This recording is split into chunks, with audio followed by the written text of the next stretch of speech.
Now for sports with Caitlin Wojichowski. Thanks, Erin. This past week was a big one for sports across the nation. Peyton Manning and the Denver Broncos raised the Lombardi Trophy after winning Super Bowl 50. Meanwhile, here at GVSU, head women's lacrosse coach Alicia Groveston is now $25,000 richer after appearing on the sports edition of NBC's Hollywood Game Night. Grand Valley Athletics are used to being in the national spotlight, and now a GV head coach is in the Hollywood limelight. Head women's lacrosse coach Alicia Groveston appeared on the game show Hollywood Game Night and won. Hollywood Game Night brings in two everyday people and puts them on teams with popular celebrities. The game quizzes the contestants and celebrities on their pop culture trivia. Groveston said she knew she won the $25,000 prize when they filmed the episode in October, but had to keep it under wraps until the episode aired just last week. She also added that her team was extremely supportive. They supported me 100% in going. They knew that this was something that I wanted to do, and they were proud that I was doing something for myself and that they could share in the process with me. With Coach Groveston living out her dreams, the Denver Broncos also lived out theirs. The Denver Broncos, led by quarterback Peyton Manning, beat the near-perfect 17-2 Carolina Panthers in Super Bowl 50. The Broncos' defense dominated the Panthers, resulting in a final score of 24-10. A 2-yard rushing touchdown from running back C.J. Anderson with a defensive score and 3 field goals from kicker Brandon McManus gave the Denver Broncos the win. Defense was the name of the game for the Broncos because Panthers quarterback Cam Newton was sacked 7 times and only completed 18 of 41 passes. Peyton Manning, on the other hand, threw 13 for 23. There has been a lot of speculation over Peyton Manning and his retirement. After winning 3 with 2 different teams, many wonder if it's time he hangs up the cleats. He was asked about retirement after the win, but was not ready to make the decision. At the age of 38, Manning is the oldest starting quarterback in Super Bowl history. If this was the final chapter of Manning's 18-year story, he couldn't have had a much better ending. What did you think of the game, Erin? I thought it was a great game, but I think he'll definitely be retiring and go out on top here. Absolutely. The U.S. Department of State is urging those with expiring passports to renew as soon as possible. According to the Department of State, more than 17 million passports are to be issued or renewed in the coming year, nearly 2 million more than in 2015. The sudden surge is due to expiring passports issued in 2006 and 2007, when they became required for travel to Mexico and Canada.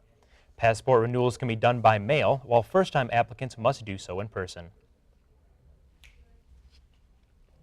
In recent years, the movie-going experience has evolved. Theaters have reclining chairs, 3D movies, and now you can drink beer in your seat. Celebration Cinema North in Grand Rapids, located just off the East Beltline, wants to allow its customers to buy drinks from the lobby and bring them into theaters. On February 11th, the Grand Rapids Planning Commission will meet and discuss the request, and if approved, will expand the cinema's liquor license. The theater's application to the Planning Commission states that alcohol sales, along with other improvements like recliners, are needed to attract today's discriminating moviegoers. I think that beer in the movie theater could be a good thing. It could be, a good way for them to make money, but I don't really see myself spending $10 to $15 on a beer or any kind of alcohol. I'm already spending that much on the ticket, plus snacks and whatnot. Some AMC theaters already offer a similar service with their bar called McGuffin's, although only a few theaters in Michigan offer a similar service. It is already popular in states such as Texas, Illinois, and Florida. Celebration Cinemas currently serve alcohol at 4 of its locations, in Portage, Mount Pleasant, and Okemos, but would be the first drink-serving theater of its kind in Grand Rapids. Every year, GVSU holds a Sibs and Kids weekend. Barry Tiggle has more. Every year, GVSU holds a Sibs and Kids weekend, allowing students and their siblings to come down and enjoy festivities. Every year, GVSU holds a Sibs and Kids weekend, allowing students and their siblings to come down and enjoy festivities. This year, students and their kids were able to attend the GVSU women's basketball game for free of charge. Kids were given free Laker hats as well as candy and Laker coloring books, while parents enjoyed the game. And Louis the Laker dance moves and hand gestures added more fun to the week. Me, I work with the marketing, so we do all the promotions in-game, and we help with all the events and stuff throughout the game for the kids, the inflatables, the games, and all this stuff. So they really enjoy it. Guests were allowed to buy snacks and drinks throughout the game, and there was also a mini table set up for people to purchase Grand Valley gear for themselves and their loved ones.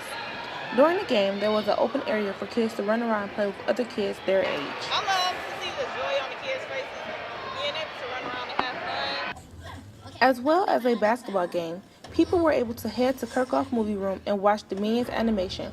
Popcorn were given to people as they entered the movie showing. The movie was showed at 11, 2, and 5 p.m. Theme is really different from superheroes versus Candyland, but either way, it's really fun for the kids. It's just a game, and they all get to, experience something that they usually play with, like superheroes and games in real life. So. Anyone who would like to participate in next year's Sibs and Kids Week can visit the GVSU homepage /Sibs and Kids /Sibs and Kids 17 to register. That's all we had time for this afternoon. Thank you for joining us.